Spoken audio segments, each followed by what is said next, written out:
ก่อนนะเราจะเจอมีหลากหลายให้กินนะครับถ้าชอบก็มาที่กรุงเทพนี่แหละอยู่ที่กรุงเทพ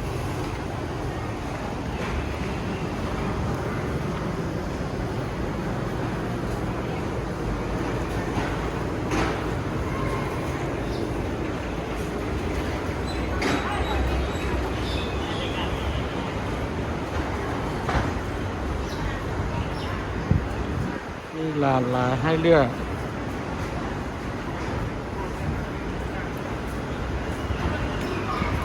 จะไปกันนะคือจะไหนก็เยอะเคาะ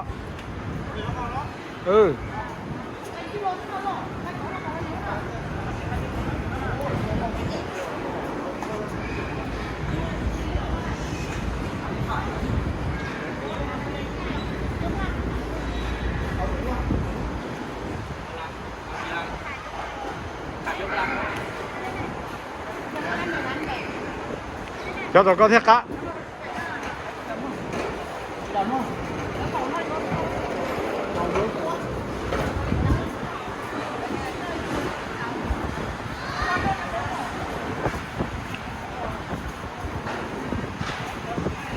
ถ้าจะกินผลไม้มาที่นี่ครับ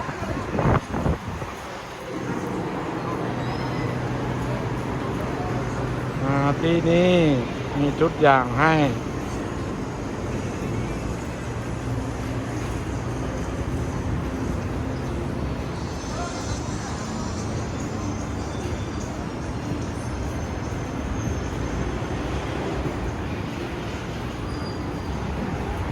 มะขาม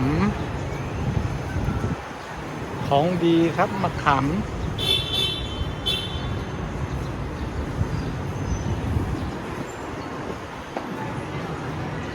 สตรอเบอรี่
有几破烂呢？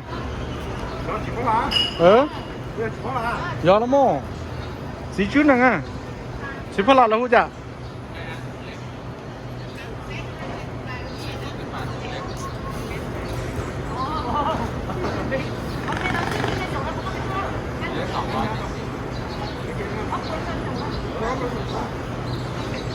ใส่ถุงใส่ถุงให้